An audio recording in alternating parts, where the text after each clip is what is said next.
Matt Sydal come back and forth. Go down kick.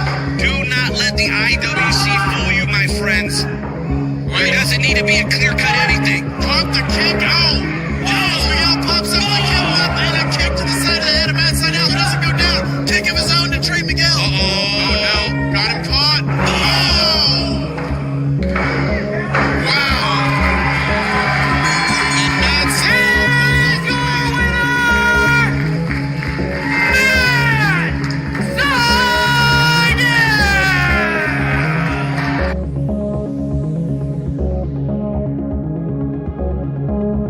Yo, this is Slammer, and you're listening to the I-70 Hot Tag, brother.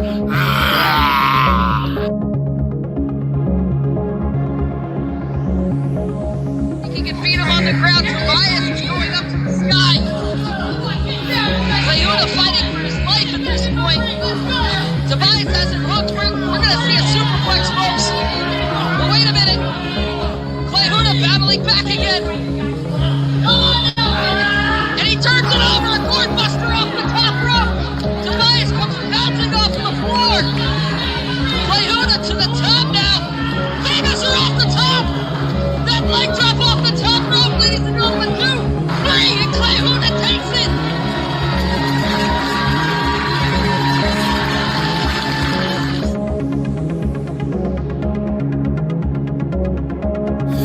Alright, this is Moonshine Mantel, and you're watching the I-70 Hot Tag, where they always keep it 100 proof.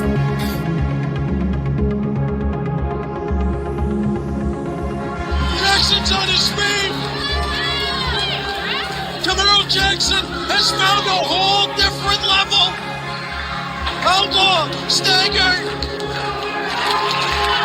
Jackson waiting on him! He says this is all! Camaro Jackson! Lariat!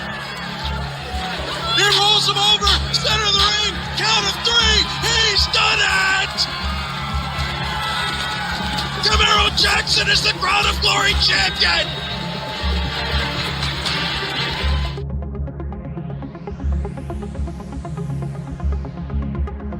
This is the Mile High Magnum, Dak Draper, and you are watching the I-70 Hot Tag Podcast.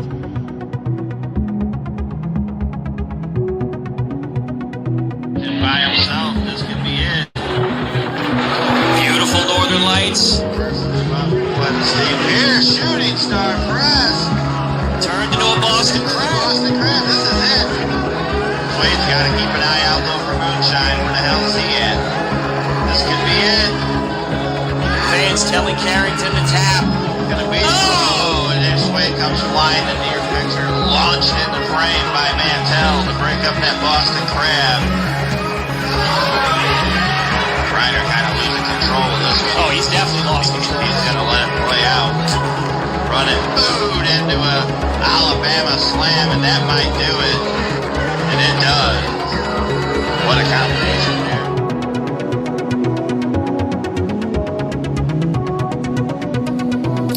This is the Kenny Alfonso, and you're listening to the I-70 Hot Tag.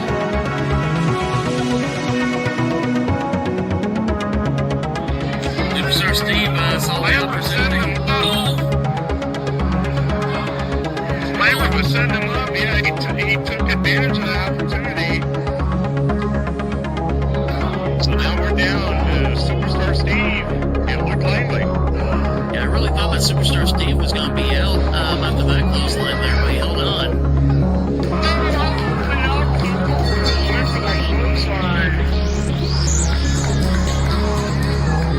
Wow, you're a winner, Superstar Steve. Superstar Steve, yeah, 2022. This Wyatt Memorial Battle Royal winner. He gets that beautiful trophy there, and a shot at new green gold.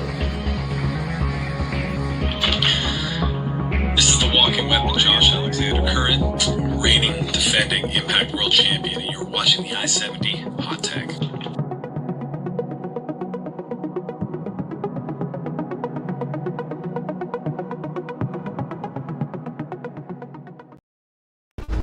Welcome to episode 33 of the I-70 Hot Tag, where we chat and promote independent wrestling in both Kansas and Missouri. Joining the show tonight is a man that has only been in the business less than a year, but he's making quite an impact thus far. You've seen him in United Underground Championship Wrestling, XWE, Rocky Mountain Pro, among others. He's in the three-way match for the PCW Tornado Alley Championship this Saturday at KWA WrestleBrawl II. Our guest tonight is the leader of the Empire, Rey León. Plus, St. Louis Anarchy posted a video unveiling a brand new Gateway Heritage Championship belt. We'll show you the design later in the show. Last but not least, if you've ever wanted to be a professional wrestler, what a better way to give it a go than with Harley Race's World League Wrestling. They're holding tryouts in early 2023. We'll give you all the details on how to sign up, plus much more.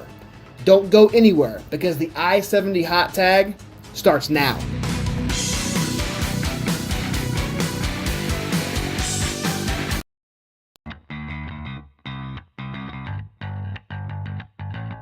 I am old evil, that damn coyote, Christian, by God, Rose.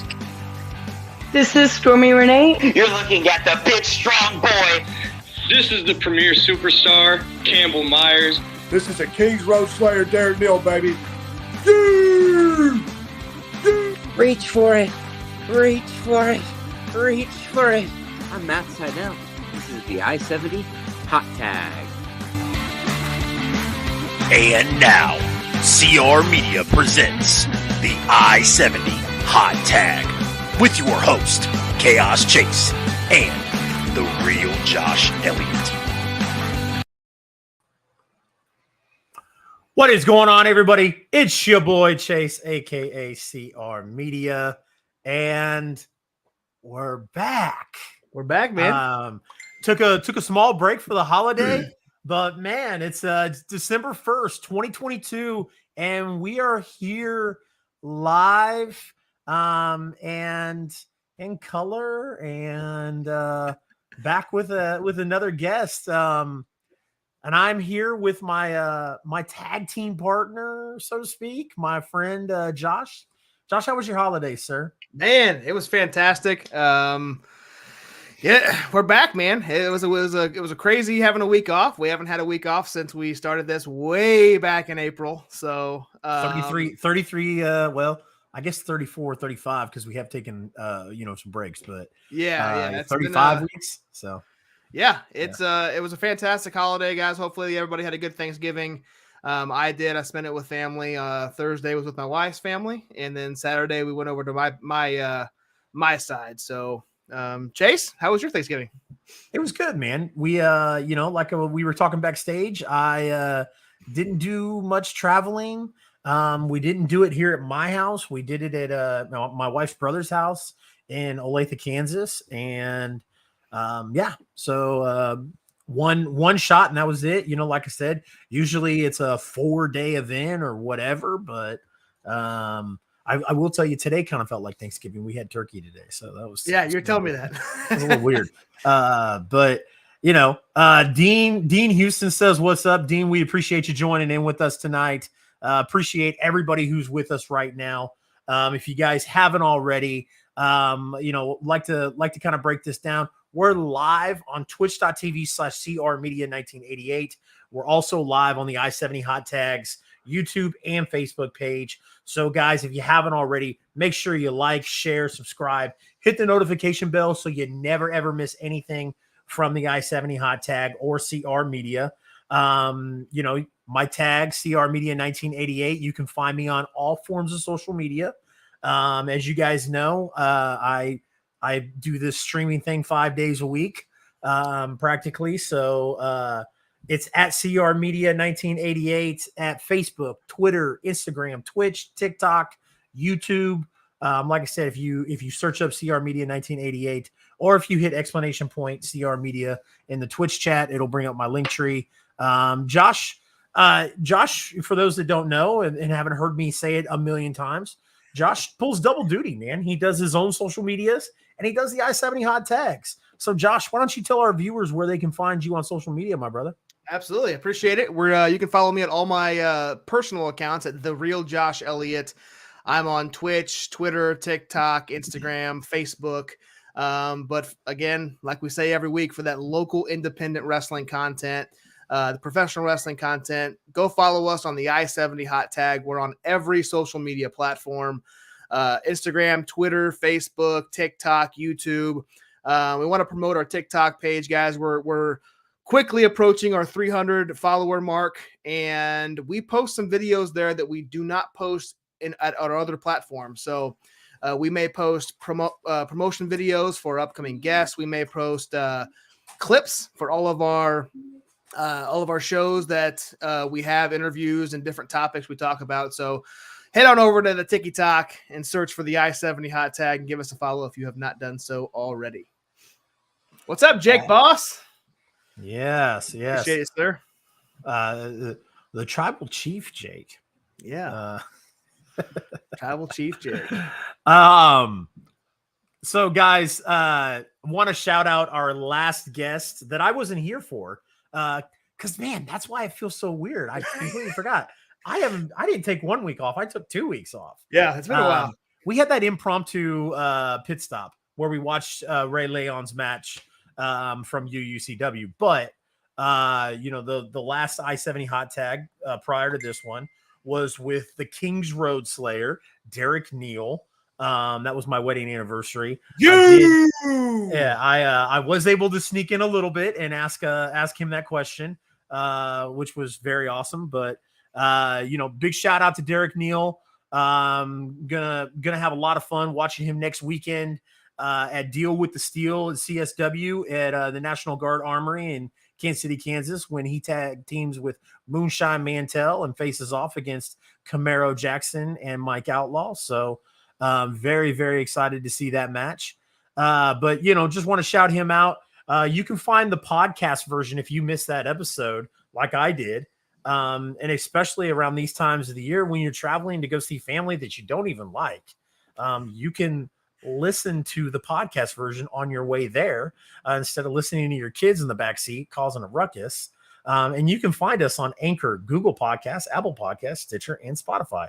And of course, guys, if you love seeing my beautiful face and Josh's beautiful face, you can watch the video on demand version on my Twitch or on the I-70 hot tag YouTube. So like I said, just wanted to give a quick shout out to Derek Neal before we continued on. But now that we got all that stuff out of the way, now as I always do, I will let Josh take it away from here and introduce our guest, Rey León. Absolutely, guys. Make sure you say it right, Josh. Rey León, yes. León. We have our guest tonight is been wrestling for less than a year, guys. We just saw him at UUCW Wild for the Night against Chris Vale. If you missed it, we watched his match on Monday on the pit stop 2 Mondays ago, actually. And he has a big PCW Tornado Alley Championship match at KWA WrestleBrawl II this Saturday. Please welcome our guest tonight, Rey León.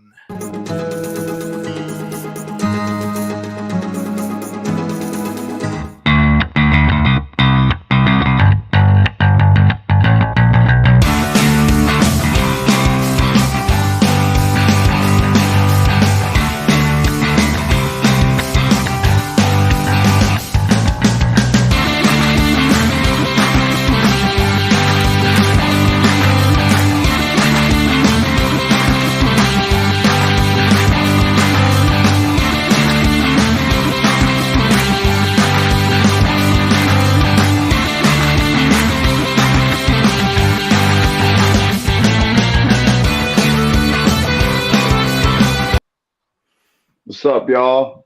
What's up, everybody? What's going on? How you doing, sir? I'm all right. How you doing, fellas? Good. Pretty good. Good. Ray, we greatly appreciate you taking the time to do this interview with us. The whole idea of this show is to showcase the talent that is in Kansas and Missouri, and kind of give our viewers and ourselves an opportunity to kind of get to know you a little bit more. So with that being said, Ray, I start off every single one of our interviews by asking for you to tell us and our viewers, who is Rey León? Rey León, just former professional fighter. Oh, snap. What up, players? Sonny Mayo. I'm former professional fighter, just trying to make his way into the world of MMA. Just, trying to honestly become one of the best wrestlers that truly there's ever been. I mean, I know that's a steep mountain to climb. You got guys like Kenny Omega, Bryan Danielson, Roman Reigns, Jon Moxley, MJF now. Goodness, I can name off just plenty of people. Can't forget Chris Jericho, but I'm trying to get to those guys and wrestle those guys. And I'd be remiss to say even guys like Matt Sydal, who I think is way up there and really underutilized. I've already wrestled him once. And like he said, there are levels, but I'm not too far from it, I feel like. Not to be braggadocious. You kind of mentioned fighting there. You fought before you got into professional wrestling in Bellator and Shamrock FC. Kind of talk to us about your professional fighting career, how you got into that, and how you did as a career there in fighting. I also fought for Legacy Fighting Alliance. I don't want to sell them short either. I love that company. They were great too. I got into it. Honestly, I was playing college football and my love for the game just died. I don't know what happened. I can't really explain what was going on there, but it just died. Then I spent a couple of years just not being an athlete. And after spending, 12 years being an athlete, it just felt weird. And I was like, man, let me get this fighting to try. I'm down for anything. And I had a lot of pent up rage at the time that it just needed to get out. And that would seem like the best way to do it. And I took that for about 7 years. And, it was just kind of not necessarily kind of there, but I was just, that's what I was doing at the time. Yeah. So Sonny kind of brought up a question there, and it was kind of Josh, you didn't send Sonny our rundown, did you? I did not. Okay. Sonny always has a scoop, man. That dude, I'm telling you, he knows stuff. But I'll tell you, he's on a podcast that's been out for like 7 years, so he knows. I didn't know. I didn't know this for the longest time, and Sonny actually told me. And I don't know if you know this, Ray, but did you know that Mr. America was Hulk Hogan? What? No way. Hold on. Hold on. Babe, Mr. America was Hulk Hogan. That's crazy. I hope. Yeah, that's how I feel. Oh well. I hope that made you pop, Sonny. Kind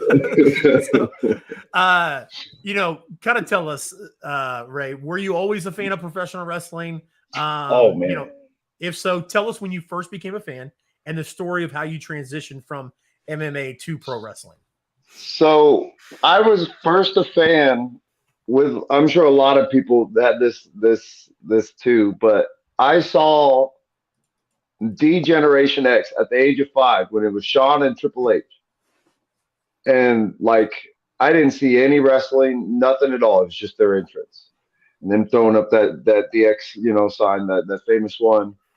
And even at the age of 5, I remember just watching it. And then I turned the corner where my parents were on the couch and I just was like, suck it.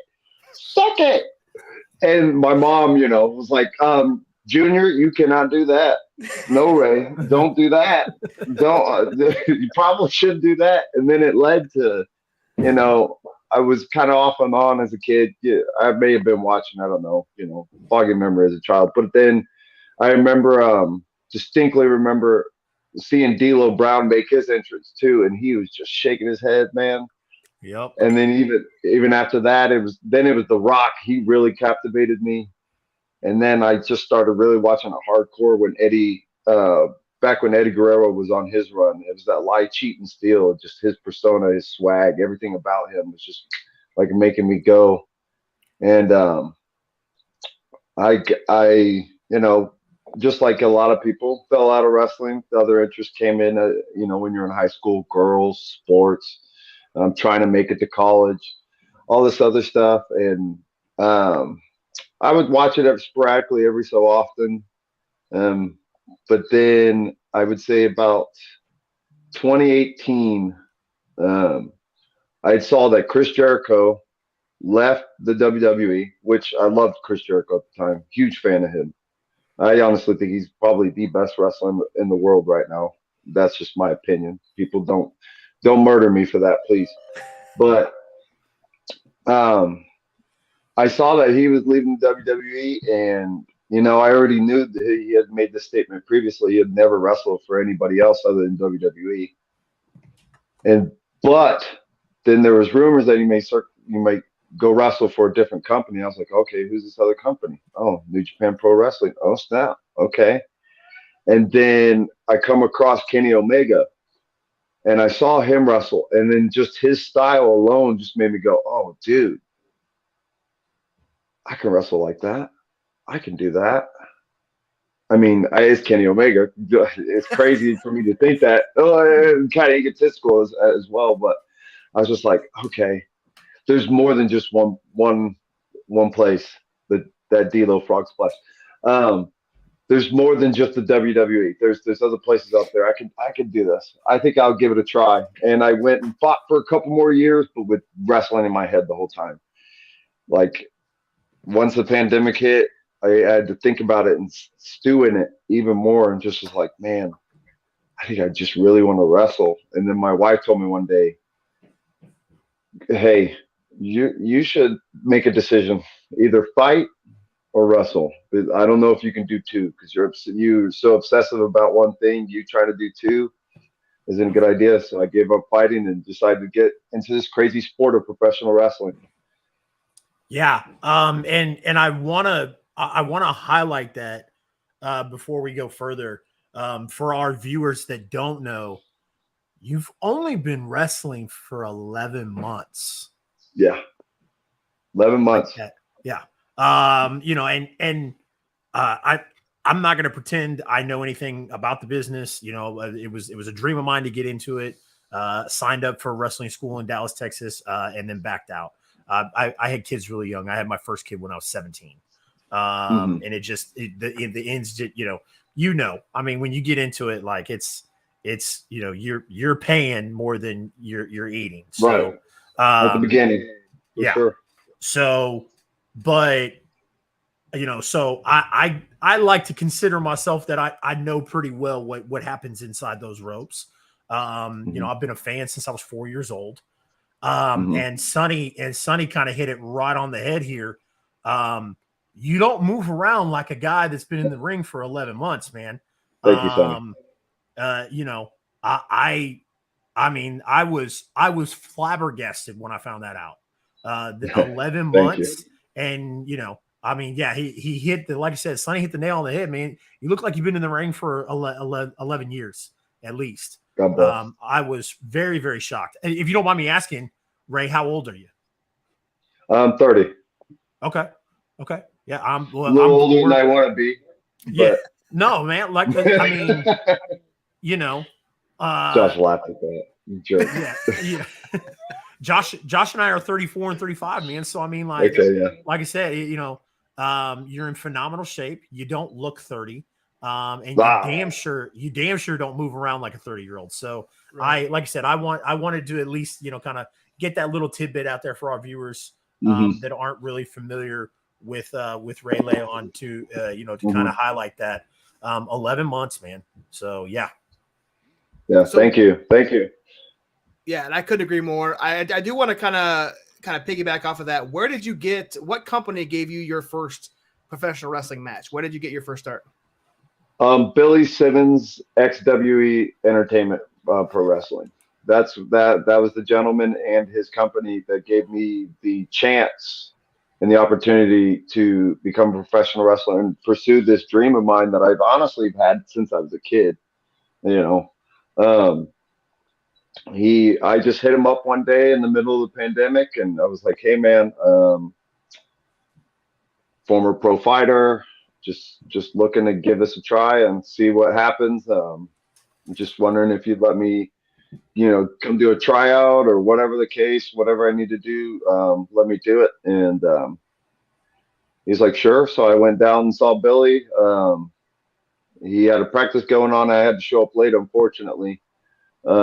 but he gave me a little bit of extra time after practice was over to let me kind of catch up, and the rest is history. He just, been under his wing this whole time. He's been teaching me everything I know. Probably why, like, I progressed so fast is just because I paid attention to every single word. I've hung on to every single word he's ever told me, every single bit of advice, or anything he's told me I should be doing, I do. Like, I don't question it. I just ride with what he tells me, and it's been successful up to this point. Agreed. Yeah, shout out to XWE. So, I wanted to talk. We talked backstage a little bit about them. We don't typically, venture out of Kansas and Missouri, but I kind of wanted to talk about Rocky Mountain Pro. You've had some matches there. In the video package that we had for you. You wrestled Derek Stone, who was one of our early guests in the show. So, kind of talk to us about your time in Rocky Mountain and maybe that match against Derek Stone and what it was like wrestling the Kansas City veteran like that. I love Rocky Mountain Pro. It's a second home to me. I'm about to go down there again here soon, depending on how this Aces Wild tournament goes for me. I'm in the midst of it at the moment. I got a couple of dudes that potentially got to wrestle. I got guys like Sledge. If you guys aren't familiar with him, he's former ROH professional wrestler. Gino Told You So Rivera, possibly a matchup with him too, and that low down piece of trash. Curtis Cole, goodness sakes, that dude Rivera, I hope I don't get my hands on him after the last time we wrestled. Anyway, I love that place. I really do. And I love going up there every time. The locker room's great. The people are great. The environment's great. It's just great. And then when I wrestled Derek Stone, I tell you what, it was all good when I wrestled the first time because, we were just showing off the drip. I got my nice little jacket. He's got his nice pink jacket. It was all good. I thought we were going to have a great match. And I learned a lot. Learned that the vets, they like to cheat when they get the chance, especially when they don't have much honor, and they got sneaky ways of doing it. And they taught me a lesson that day. He sure did, especially Derek. He taught me a lesson. I won't forget it. Don't skin the cat when there's another brother on the floor. It's not a good idea. You might take a shot for your troubles. So Ray, you're currently in a faction known as the Empire. You're running roughshod through the Kansas Wrestling Alliance, both in UUCW and XWE. Dick Richards has even stolen. Yeah, Dick has even stolen the KWA Women's title from Stormy Renee and has been carrying it around himself. Kind of talk to us, why you've associated yourself with these guys, and would you have the same success if you decide to go at it alone? I probably would, but I wouldn't be remiss to say I'm not having fun with guys like Dickie Richards. I mean, he's doing a little bit of shady stuff, taking belts, but Stormy kind of deserves it. She talks more smack than you guys think. She may seem really innocent, but we know Stormy in the locker room. We know how she is, and I'm not gonna lie, she deserves it as much as she. And I love that girl. She's my friend, but she deserves it. And Dickie also deserves a belt. And what better way? He felt like, the Divas belt is what I need at the time. This is how I feel. I feel like a Divas champion, so I'm going to take one. So now Dickie Richards is your interim, with quotes, Divas women's champion. Women's champion. Well, all the power to Dick Richards. That I've never seen that in professional wrestling. A guy that has a dick for two names. So, hey, his actual name is Richard Richards. That's his full name. It's crazy. So it's three dicks. He's triple dick. Triple dick. Very strong. 3 times as strong, actually. Wow. That's great. I grew up with Richard. So I've been with Dick for a long time. Probably should preface that the person Yeah, I need to preference that. Sorry, Yeah. guys. We're not going to clip that part of the show. At this point, I did it to myself. Right. So, we talked about XWE a little bit earlier on.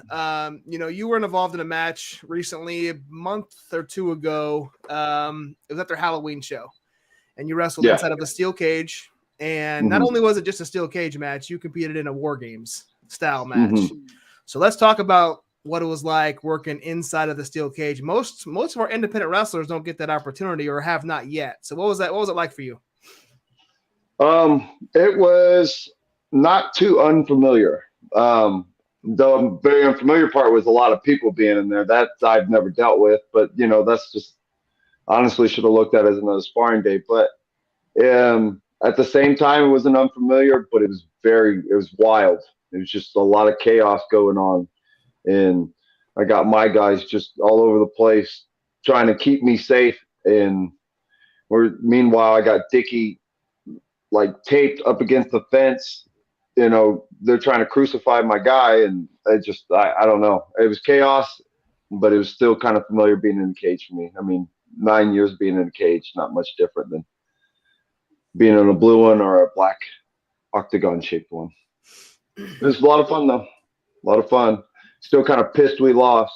Right. The XWE Alliance, they say they're a bunch of good guys and that they're the baby faces, as they call themselves. But I'm pretty sure when I had made the match, or at least challenged for the match, that I didn't have any secrets.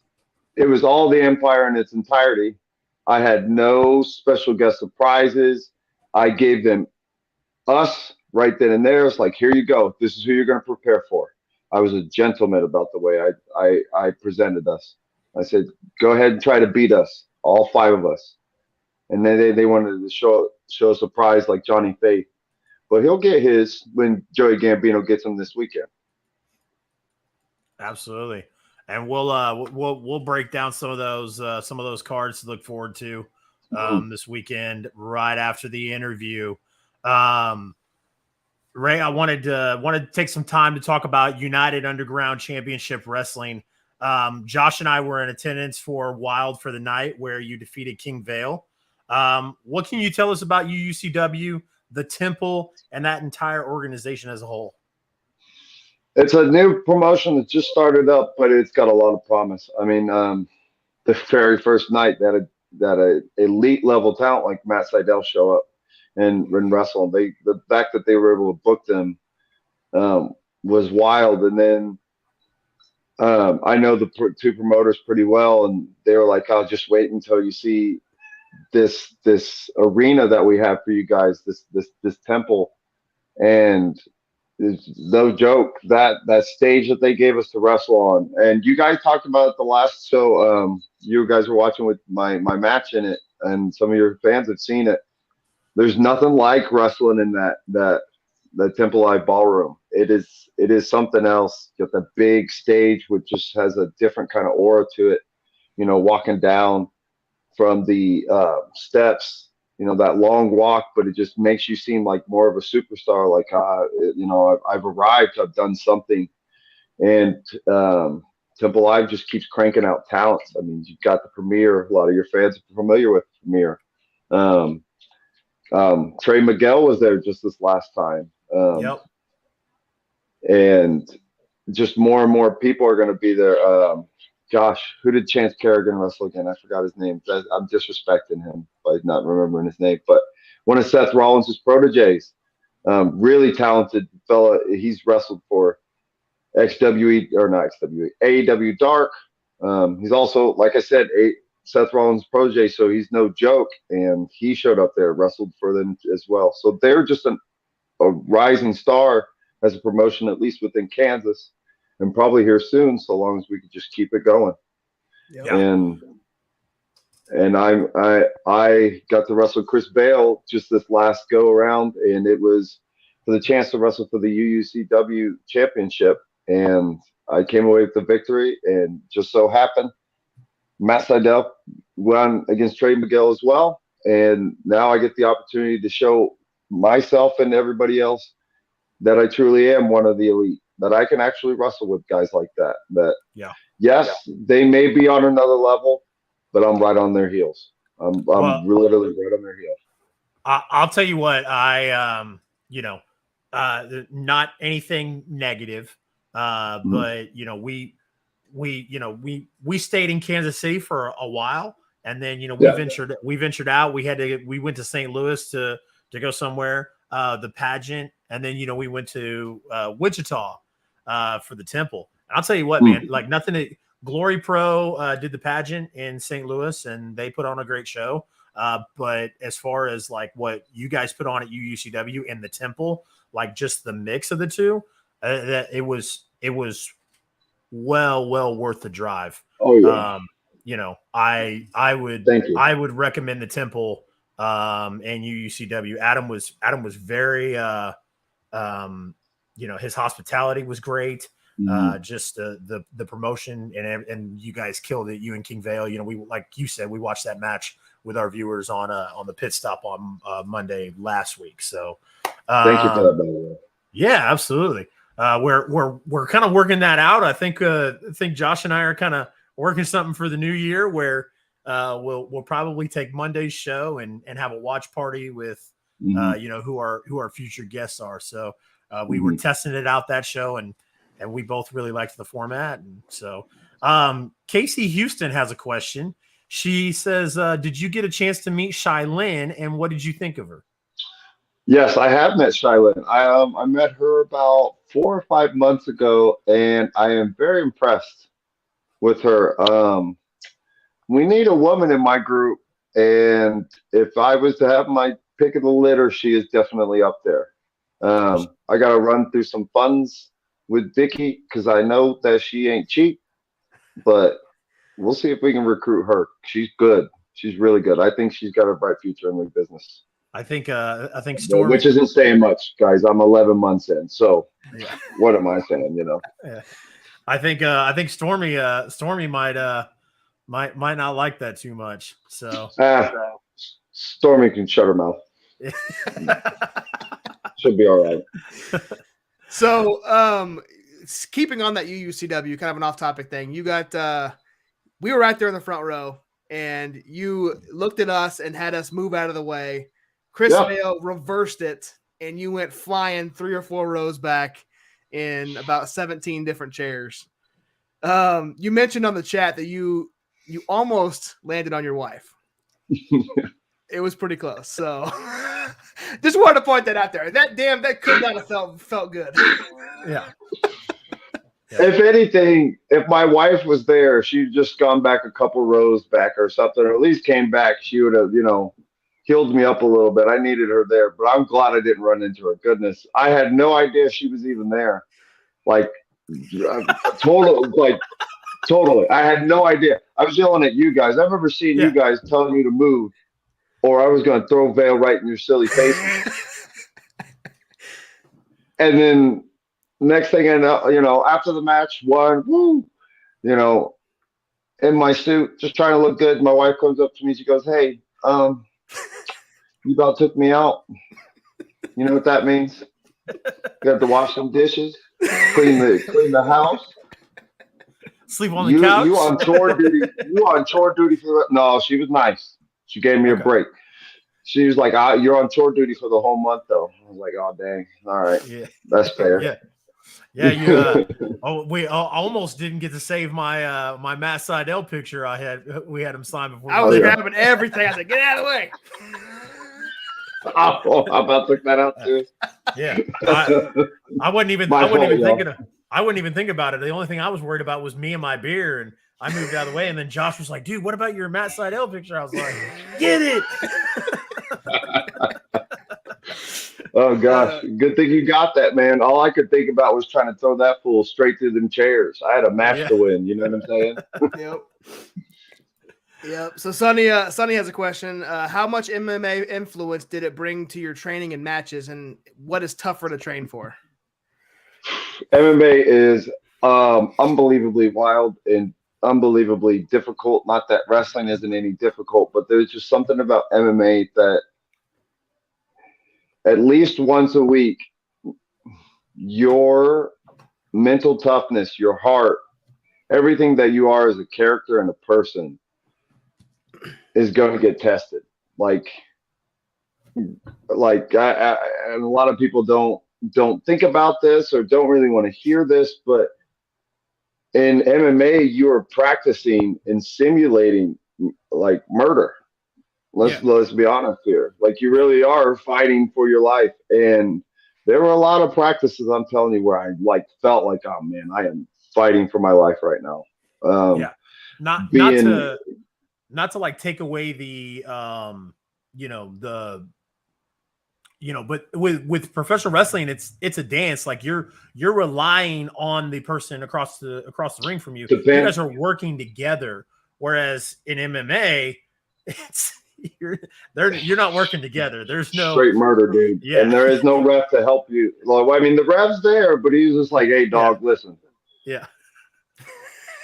I'm gonna leave you on the brink.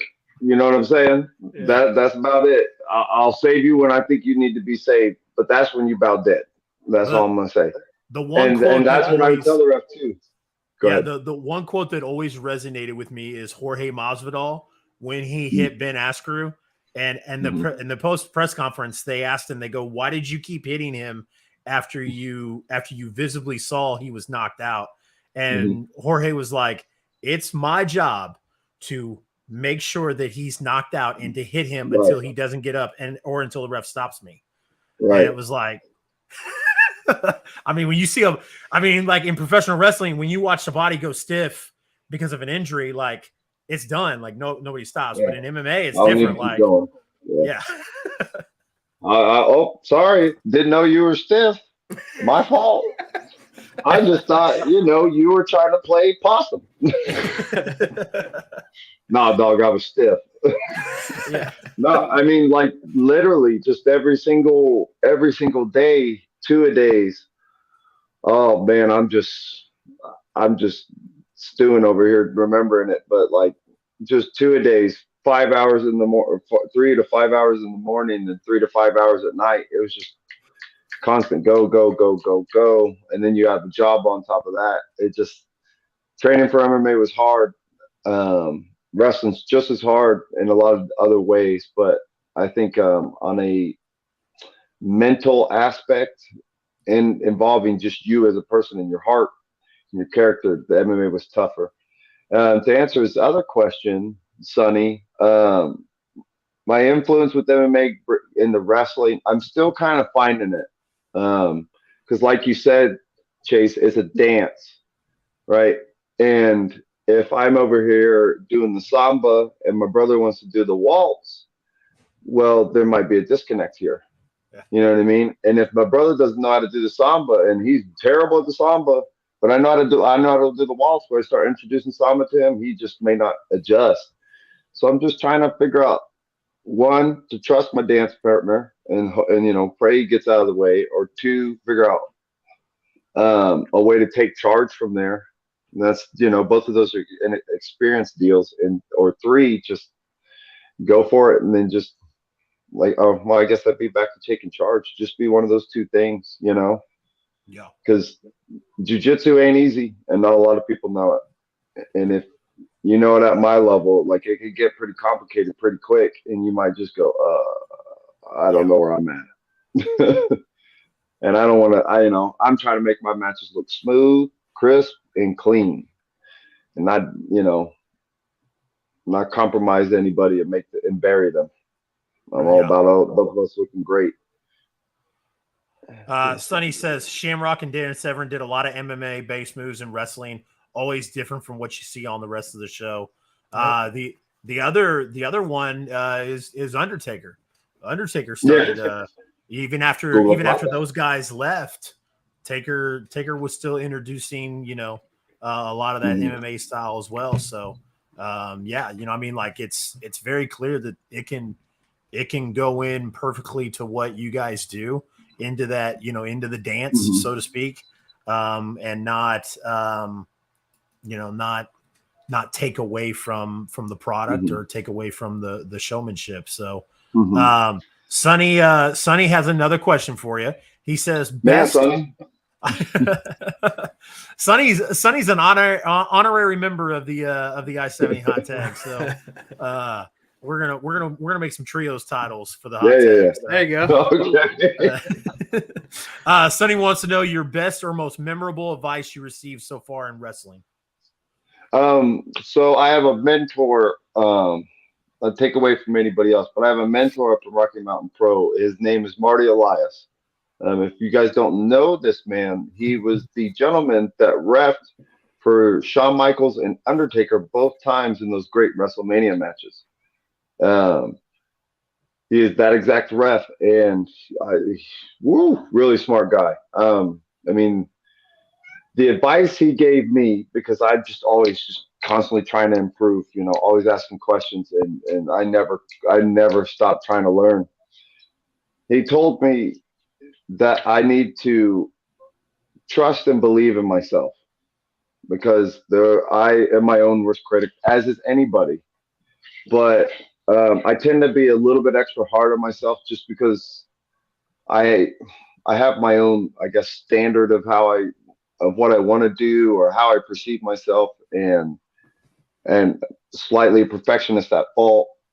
And he was just telling me, like, man, you need to just like breathe and take your time and enjoy this. Like he's like, I respect the fact that you want to get better, but if you're so hard on yourself all the time, that it's just going to start to hinder you, and you're doing fine. Like you're not as bad as you may think you are. And ever since then, and especially hearing it from him, I've taken his advice to heart and listened to him, and I've gotten better. Before it was like increments like this, right? Right. And I can't really show it on the screen because I'm gonna run out of room. But it went from like this to this to this to this, and it just kept getting bigger and bigger every match. It's just like I improved more because I stopped being so hard on myself. It's like if I make a mistake, I make a mistake. It is what it is. Nobody's ever wrestled a perfect match anyway. I'm not gonna be the one that changes the mold unless somebody tells me I do, and then I'm gonna brag about it for about a day and then leave it alone. Yeah, especially in this business, you got to have a short-term memory. Like, just move on real quick. Yep. I'll tell you what, man. I've got a couple here that are off topic.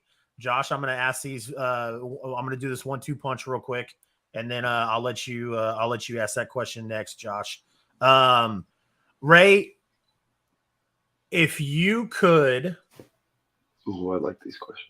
If you could talk to 16, 17-year-old Rey León, what would you tell him? Start doing martial arts. Get into professional wrestling. Don't waste your time. That feeling you've always had, because it was there even when I was in high school at 17, 16 years old. You want to be a wrestler. Don't think what everybody else is thinking or saying, or think about what everybody else is going to think about you. Go do it. You want to, because I had the dream to do it even then. As much as I wasn't watching it then, I was still thinking about it. Go follow your dream. Get in the martial arts though, because then you'll separate yourself from everybody else. But go be a professional wrestler. Like, you're wasting your time with everything else. Granted, really nothing I did was a waste of time, and I won't take it back. Granted, I can't either, but it's like I see all the things that I should have done and all the time I've kind of wasted. My cat's getting mad. I see all the time that I've wasted just kind of doing nonsense, and just doubting myself and doubting the things that I dreamed and believed in. Because you both know, especially when we were in high school and stuff, wrestling, that fake stuff, that stupid stuff.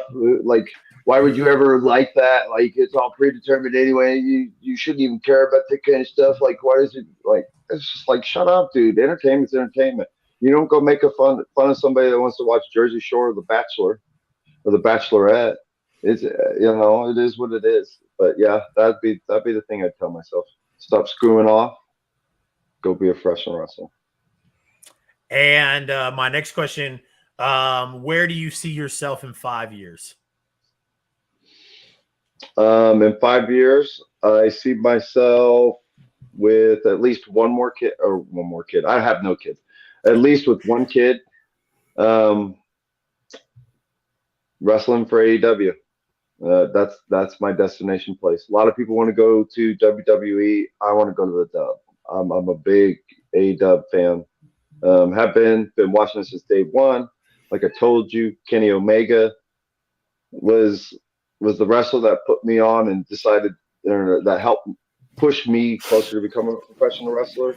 And also in 5 years, I'm gonna be wrestling Kenny Omega in a main event for the world title, maybe for his last match. That's a dream I have. It's a wild dream. Josh was like, "Woo, his last match ever? You're gonna retire, Kenny Omega?" Yeah, I want to.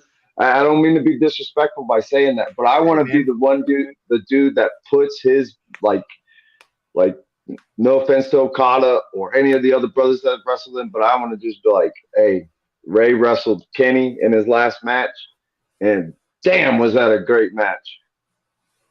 That's what I want to be doing. If you don't have high expectations of yourself, then what are you doing, right? Yep. What are you doing in the business? You know, yeah. You know what I mean?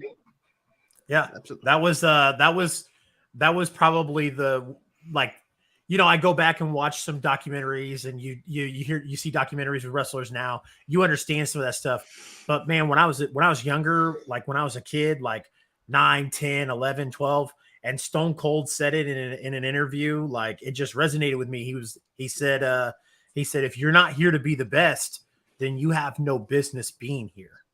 Right. And I mean, like I said, even at 9 and 10 years old, like you understood that, like you got onto that, like, okay, like if you're not going to be the best, then don't do it. So there's no reason to try if you're not going to try for the top spot. Yep. And whether or not you make it is another thing. You're already achieving your dreams. The ultimate dream was to be in the business, wrestle, you make it to probably somewhere like AW. But like, if you don't have that main goal, that one thing that drives you, like trying to be the best, and like you said, man, it's just what are we doing here? Like, yeah. So I wanted to ask, this is one of our, we're kind of winding things down here, but you have a big match this weekend at KWA WrestleBrawl II. The match was announced, but then they added the title stipulation, the Tornado Alley title. They better have. And you're in the ring with Chance Kerrigan and the champion, Tino Valentino. Let's talk about this match, man. This happened in Hutchinson, and it is the second annual WrestleBrawl for KWA. So Tino Valentino was the first brother I ever saw in the independent scene back in 2021 wrestle. He's the first. I've never seen independent wrestling. Just like a lot of other people, all I knew was WWE, so I didn't really know anything. I knew there was wrestling out there, but I didn't know there was independent wrestling near me anywhere. So Tino, first time I ever saw Tino, I was highly impressed. I was like, all right, this dude is good. I'm going to wrestle him one day. I'm going to beat him one day. And Chance Kerrigan, I grew up with in the business, actually. I started a month before he did in wrestling. And that's actually my best friend. No lie. Nice. Sadly, I got to kick him in his teeth again. But that's his own fault for being in this match.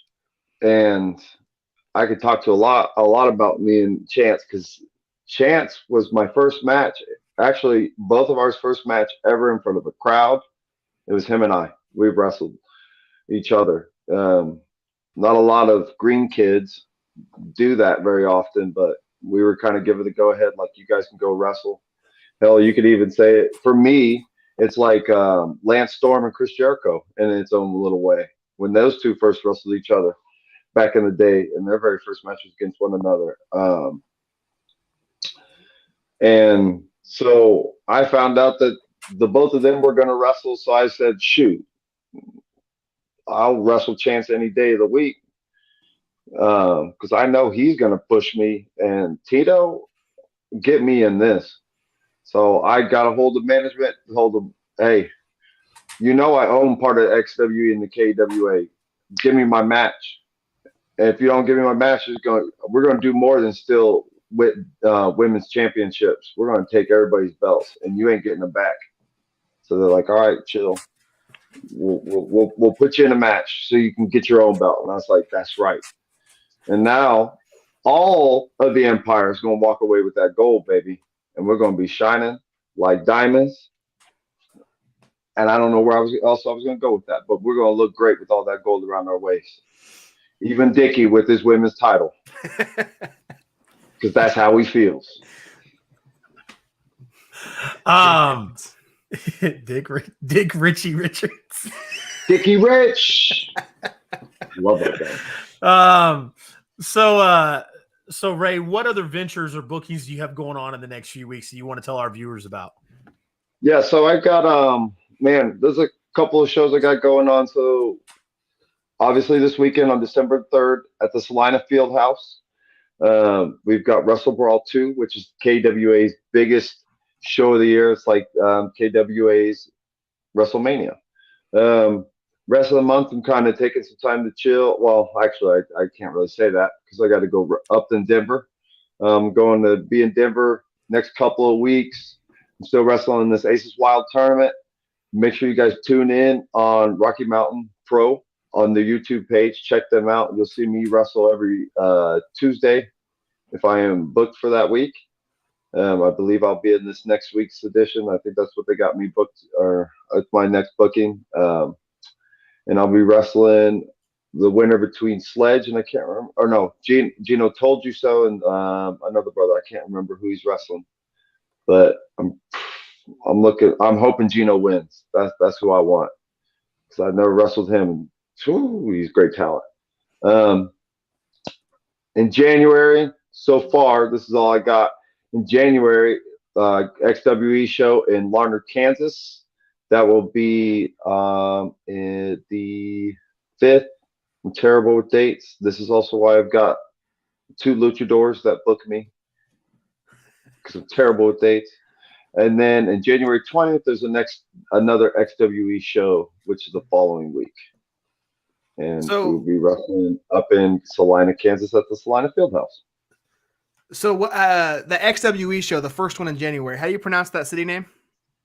Larned, Kansas. Larned. I believe no, it's not Larned. Uh-oh. Bill's going to be pissed. I don't care either. He owes me something. He owes me a lot. Is it Larned? Larned? Yeah. No, it's Larned. I don't know. We've there's a company out there that we've I think they used to be in the KWA that runs out there quite a bit, and we can't figure it out. Yeah. I think that was part of how Billy Simmons got that figured out. They kind of worked out an agreement where Billy can kind of go up there every so often, territories type of stuff. Yeah. From other issues. Yeah. Hold on. So, why don't you tell us and our viewers, if you have a spot, where can we buy some Rey León or Empire merchandise? So I am currently talking to Pro Wrestling Tees and getting that shop set up. So we got some merch. Be on the lookout for merch like this. The white drippy drip, the white Rey Leóns. We'll be getting some black tees. We'll get some other designs up there too. Leavenworth, say thank you, Bruce. I appreciate you. That's my guy right there. See, it's Leavenworth. And that's why he's on my team. And then you'll come to the shows. You never know what I got there. And then I'll start getting a whole new thing of merch. I got a whole new line I've been having myself work on and my team, and we're just waiting to unveil it by the beginning of next year. So be on the lookout for that. And you can check that out on Rey León on Facebook, or Ray Wrestle on TikTok. You can follow me there. Rey León, Ray_León_ Jr. on Instagram. And that is all my socials. I don't do Twitter because Twitter's nonsense and it's stupid. It's a bunch of stupid folk being pissed off about nothing on there. Agreed. I don't like the way you wrestle. Yeah. I would not be on Twitter if it wasn't for this show. I don't have a personal Twitter. poor guy. Actually, I do. I just never get on it. And yeah, so.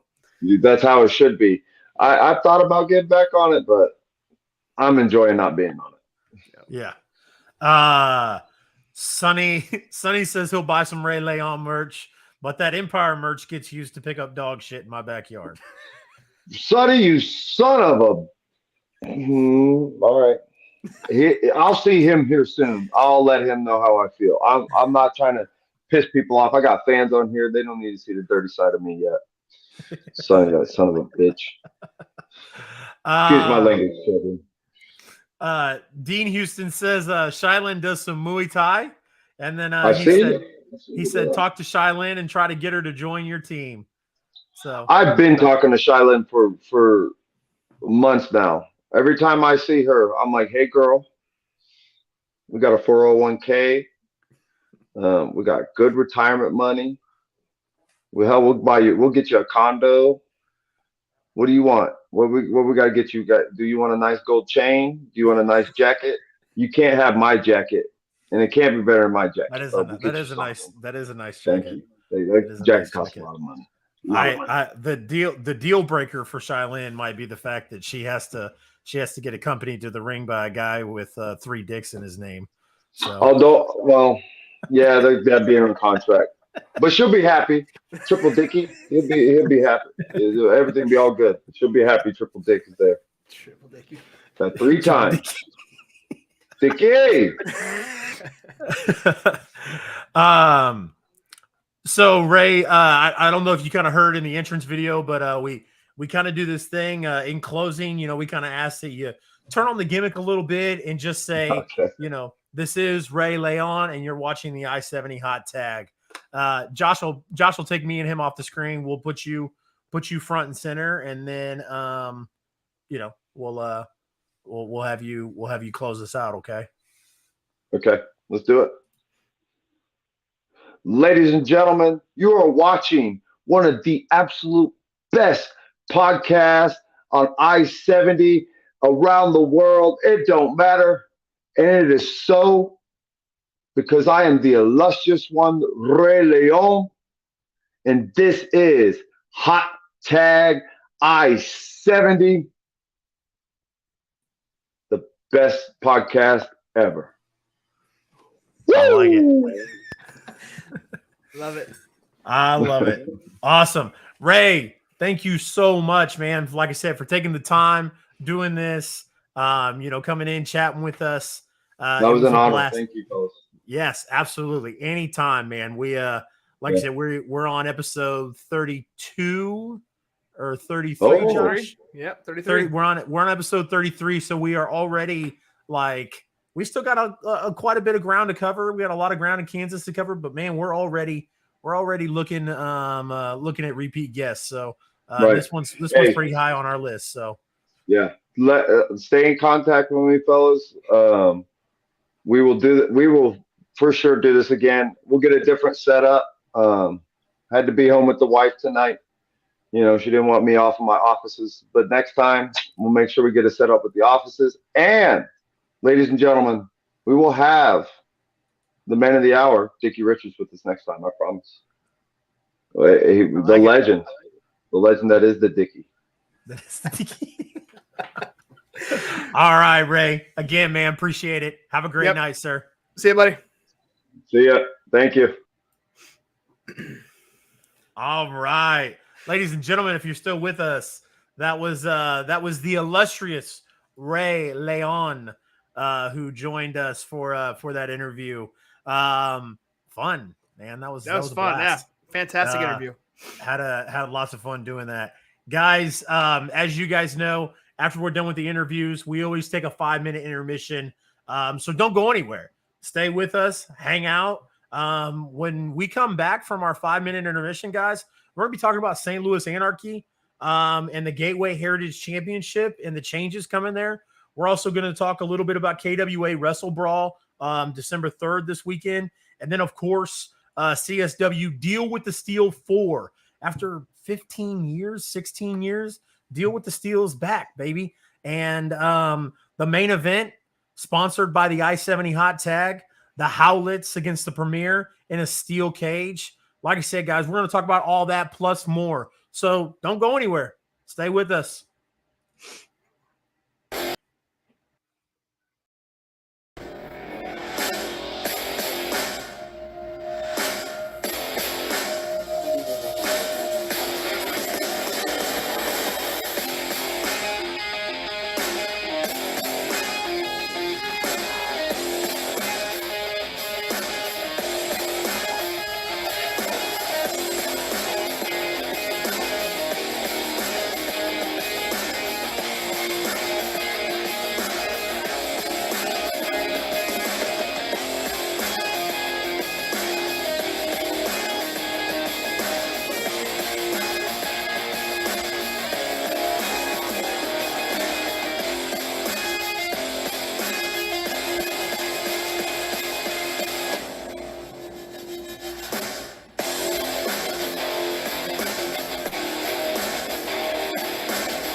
Welcome back to the I-70 Hot Tag. Appreciate you guys sticking around. And as always, we are back from the live show and the mid-show break, and my co-host, Chase Riley, stands up from his chair.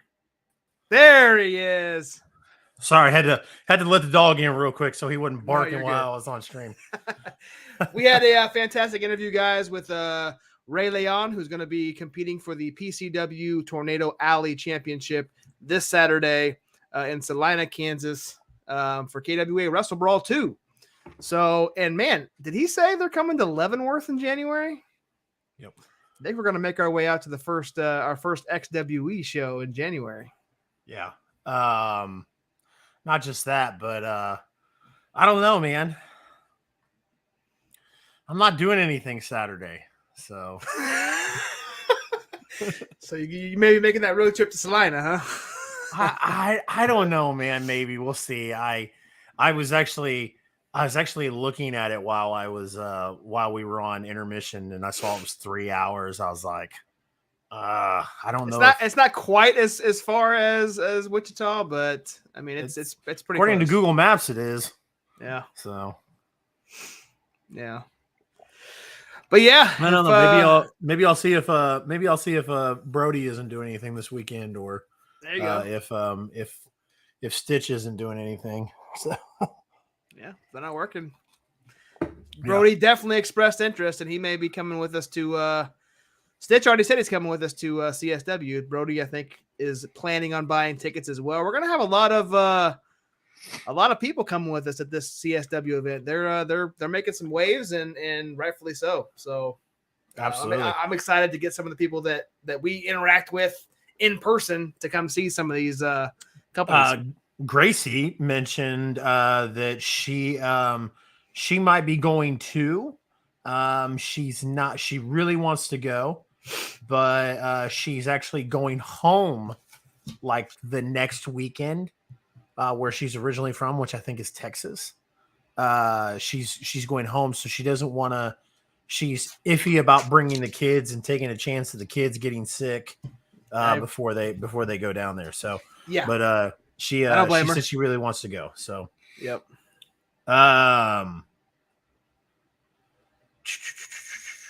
So we talked about it in the intro. We talked about it right before break. But St. Louis Anarchy, man, they if you don't follow them on Twitter, then you probably missed out on the unveiling of a brand new Gateway Heritage Heavyweight title. And I think this is only if people in the chat, if you're in here, I think this is only their second title design since its inception. So, yep. And you know that title has some lineage to it, not just with St. Louis Anarchy. I wish Brian was here. Brian, Mr. Janacek could tell us exactly. I think it came from. It's not PCW. It was whatever Greg Jovai's promotion was. Yeah. So. Well, yeah, and then also their last event that they just had. Came over from his promotion as well. So, but I think the Gateway Heritage title was also defended quite frequently in Journey Pro there and its start. So It kind of went back and forth from each side of the state. So if you did not see it, we do have a screenshot from the video. It's not the best quality, but you will be able to see what the new Gateway Heritage title looks like. And ba-boom. There it is. It is an absolutely beautiful title. It's got that St. Louis arch with the wrestlers in the middle. Fantastic design. And Matt Jackson's going to hand it to the King's Road Slayer, Derek Neal, or I guess whoever is the champion after that match, which I'm not sure if he's, do they have a match announced for Derek Neal at Gateway to Anarchy yet? Not sure. I didn't see one at least a couple days ago. So if they've announced it in the last 24 hours, I've missed it. But whoever is the Gateway Heritage champion is going to walk away with this absolutely gorgeous championship belt. Hunter says the beauty of multi-streaming, no transcoding on the Twitch side, so he's buffering right now, but he can still watch the YouTube side and chat on the Twitch side. So we appreciate you pulling double duty there, Hunter. Appreciate it, man. Yeah, no, I'm very, very interested. I wanted to get St. Louis Anarchy pulled up right now to see. I don't think Derek Neal's match has been announced. I don't think it has either. I think there's only been one, and I think it was Gary J. Gary J's match. Yep. And Manders. Yep. So Thomas Shire is on the promotional poster of it. Yep. So I don't know, man. I know back in the day, they used to put the guys who were going to be highlighted in the event on the promotional posters. So, I know Matt Jackson's a little old school, so maybe we'll see Thomas Shire versus Derek Neal at the next event. So, man, that'd be a hell of a match, a hell of a main event, because Thomas Shire has been on a roll, and he's torn through Anarchy just as well as Derek Neal has, just coming up very short at that dingo.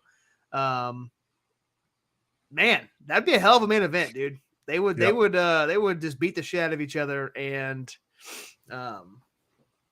if it happens, that's great. I could see somewhere down the line. I know Dingo is coming back to face Davey Vega. We talked about that a couple weeks ago, but I could see Thomas Shire being the one to end Derek Neal's undefeated streak. So I think it's premature to put him in the match this early.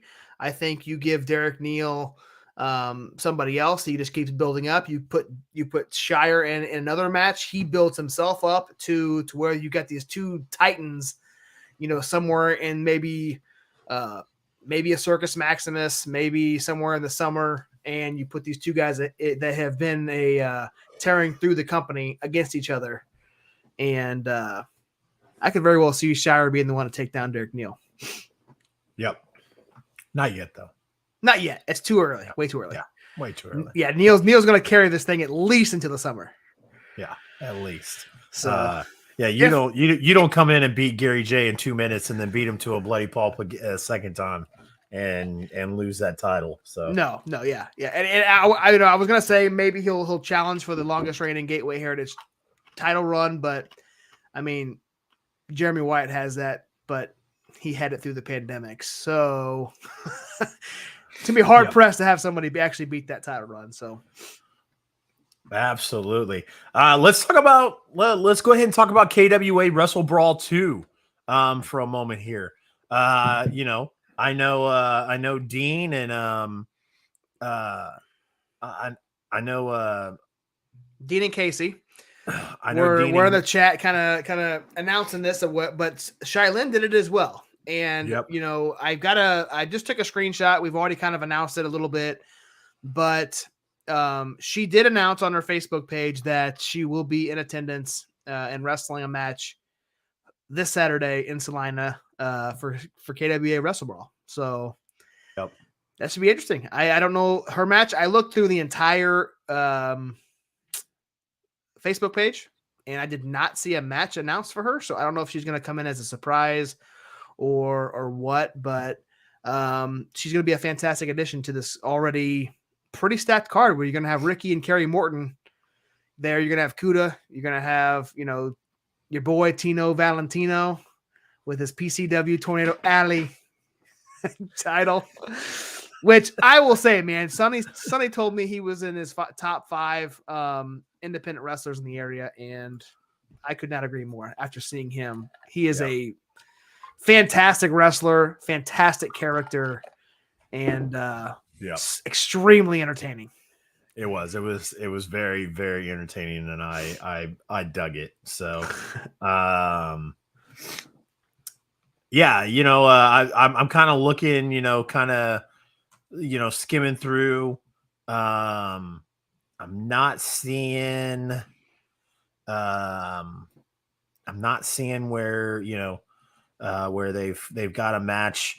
Of course, I know the Stormy Renee versus Hola Lola. So there's that match, but I don't see anything about Shylin's match. Yep. But I mean, like, dude, kind of just scrolling through here. We've got Remington Roar against Paradox for the Heartland title match. We've got the Knockout Kings versus Kerry and Ricky Morton. Dude, Kerry and Ricky Morton, man. I mean, like, that is so awesome. I'm super, super happy for Kerry Morton, Ricky Morton. He gets to wrestle with his son, man. Like, that's pretty cool, dude. So, and they seem to be, like I said, they're both moving around the country and moving along, and so they're doing a pretty good job. So, Jake, I appreciate that, man. We loved the interview with I mean, I'm speaking for Josh, but I dug that interview, man. Yeah, 100%. Yeah, it was fantastic. Dean says Shylan will be in the Royal Rumble, I believe. She got on the card too late for anything else. But things do change, of course. But kind of going back to the card here, we've got main attraction, which I know for sure 2 of the guys in main attraction. And that's going to be the realist Calvin Aldridge and Tobias Storm. I'm not real familiar with James Moore, but then you've got, they're taking on the team of Drake Gallows, Blade, and Sam Stackhouse. I am familiar with Sam Stackhouse. Actually, I think Sam follows the I-70 Hot Tag on he either follows CR Media or he follows the I-70 Hot Tag on TikTok. So Sam Stackhouse is lots of fun to watch. He's a big guy, but he moves around. He's very agile for his size. And then were we planning on going down the card, or am I just going into business for myself here? I'm down for it, man. I'm Okay, down cool. for it. I mean, we showed every match in the mid-show break, but I mean, this is happening this weekend, so let's run down the full card. Cool. We've also got Sean Lau versus Cyman Balasong. I'm not real familiar with Cyman. But I have seen Sean Lau wrestle, and he's lots of fun. His gimmick is kind of like Kung Lao or Liu Kang from Mortal Kombat. So, yep. And then we talked about the KWA women's title match, which I don't know how Stormy Renee is going to have a women's title match when Dick stole the women's title from her. She didn't even have the belt with her. So yeah, win or lose. Yep. She's gonna face Hola Lola, who looks like Dora the Explorer all grown up. And then we've got the XWE United Liberty title match. Joey Gambino with Dick in a boot camp match against Johnny Faith. You know who used to be the United Liberty champion? Who? Big Money Eugene. Yeah. Anyway, just throw that little piece of info out there. And then this is the battle royal that Dean was talking about, is the 2nd annual Hangman Bobby Jaggers Memorial Battle Royal. The Golden Shine Jug goes to the winner. So Shylan will be in that battle royal.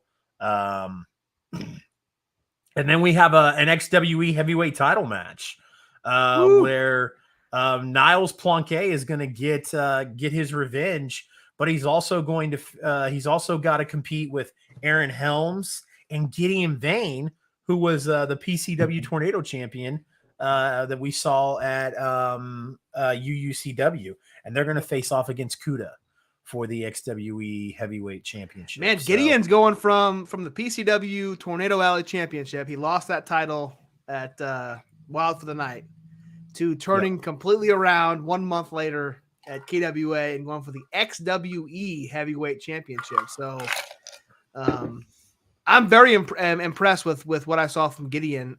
Even in the loss, I think he's a fantastic talent. So Gideon didn't lose that match. Gideon did. Did he not? No, he came away with the victory in that match, buddy.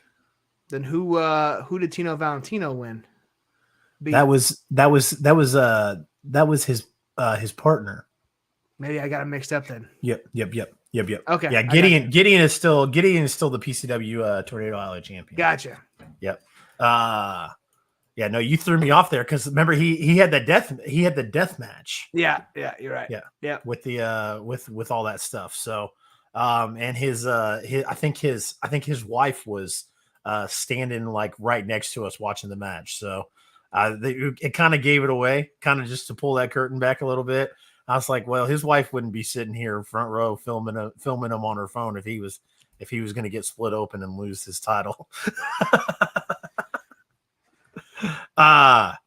So yeah, the XWE championship that Niles Planquet has to compete with, like I said, 3 other guys.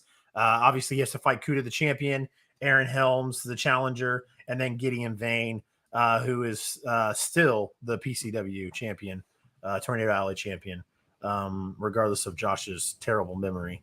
I will tell you right now, just so you know, just to throw this out there, Tino Valentino versus Rey León versus Chance Kerrigan for the PCW Tornado Alley Championship. So what's the other PCW championship that Gideon has? I don't know. Hold on. But it's not the Tornado Alley title. You're right. It's not the Tornado Alley title. It's the other PCW championship. We gotta have our shit together. This is like the first episode all episode over. Episode 1. Adam was here earlier when we were interviewing Ray. I wish Adam was still here.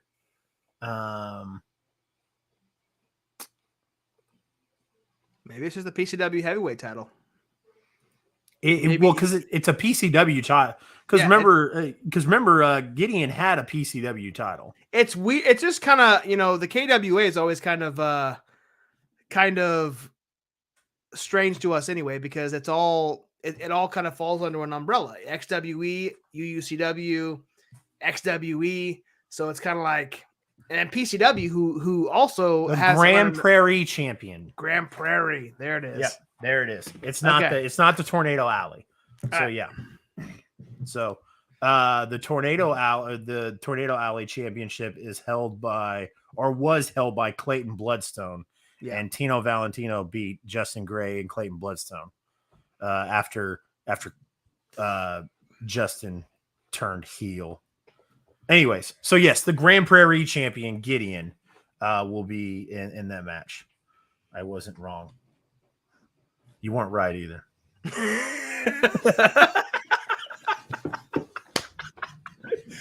Anyways, then we've got a tag team title match.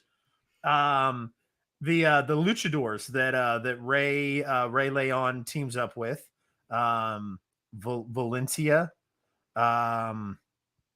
versus JK Pop versus ACFC, and then they'll face off against the champions, West Texas Scum.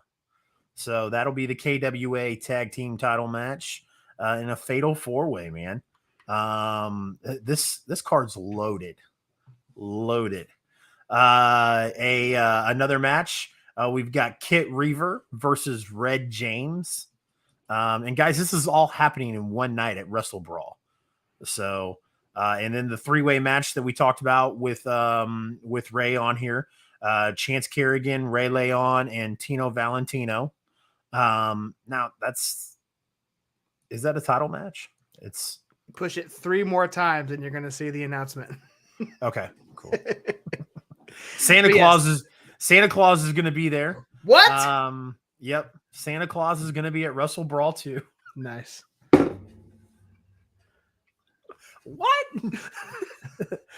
Scotty Tucker, the apprentice, and then the PCW Tornado Alley title match. And then Brent Wall, who is a referee, will be in attendance for the KWA WrestleBrawl. So the Kansas Wrestling Alliance, for those that don't know, are 3 companies, and that's the Prairie Championship Wrestling, WXW, and XWE. So UUCW is in that as well. Yep. Absolutely, because UUCW just started.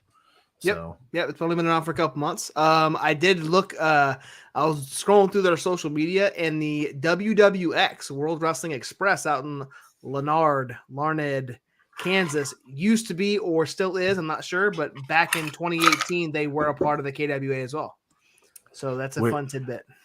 We're gonna butcher that name so many times that like the Chamber of Commerce in Larned, Kansas, or the mayor's gonna put a ban on the I-70 hot tag. Hunter says he knows about JK Pop, the most hated tag team in Rocky Mountain Pro. Got to watch out for them. So nice. That's so cool, man. That like it's like it is kind of Central Kansas, but like some of those teams in Central Kansas and West Kansas kind of trickle in from Rocky Mountain Pro, and Hunter, man, Hunter's on the East Coast, so he's not even anywhere near Rocky Mountain Pro. Right. So, right. I love it, man. So that's, like I said, that's the KWA WrestleBrawl II, December 3rd show. KWA was Shylin's first ever live place to wrestle. I might hitchhike a ride with Dean. Why not, man? Why not? Dean and Shylin, just take them out, man. Yeah, they live in the KC area, I believe. So, yep. So, like I said, that kind of does it for KWA WrestleBrawl 2, guys. December 3rd. If you are in the Central Kansas area around Salina, Kansas, make sure you go out and check that out. Stack card. It sounds like a fun event. Like I said, Santa Claus is going to be there. So bring the family. Go have some fun. But we're gonna get into something a little bit more serious, more close to home. We've got Central States Wrestling presents Deal with the Steel. 4. Yep. And they had a couple match announcements. If you follow Central States Wrestling on Facebook, they posted a video of Luke Langley. I did not have a chance to screen cap that, so we're not going to be able to watch that video, but he has not had the best luck in CSW. And I'm not sure if he may be 0-4. Black Diamond upside down is a what? You'd have to watch Ready to Rumble. Yeah, you'll find it out. So Luke Langley posted a promo basically talking about his downfall in CSW, which is very different than what he's experienced kind of in our area, especially in Journey Pro.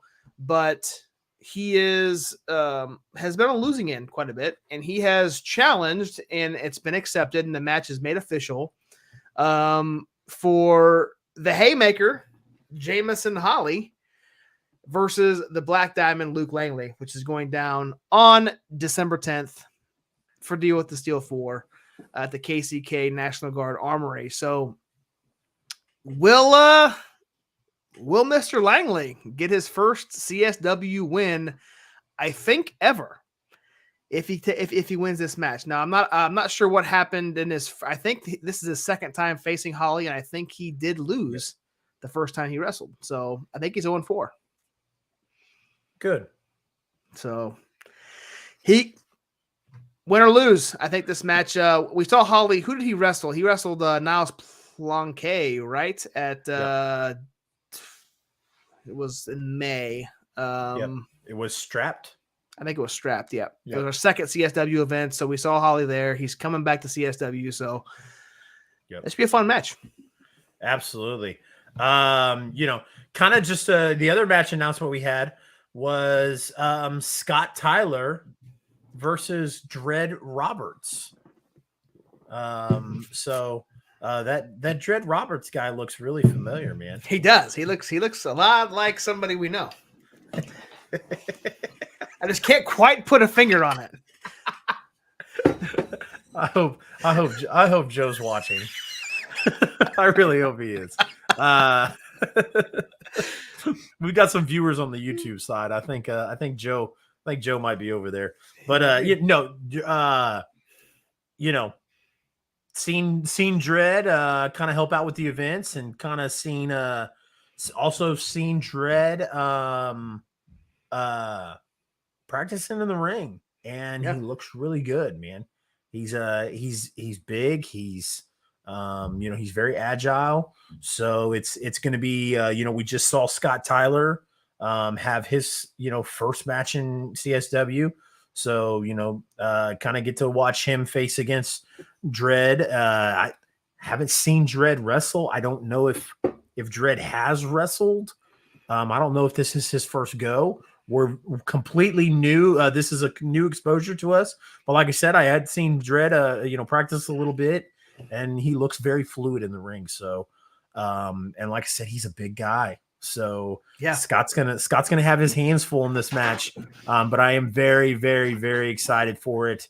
Like I said, gonna be lots of fun to watch Scott Tyler's second match and see what Dread brings to the table. So Dread's no Anakin Murphy. So nope.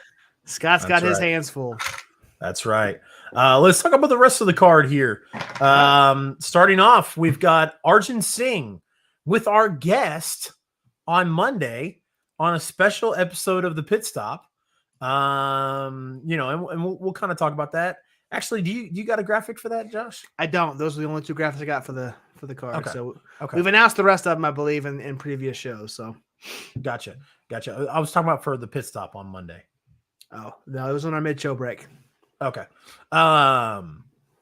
Anyways, Arjun Singh with our guest on Monday, Roscoe Leach, versus Dan the Dad. Dan the Dad.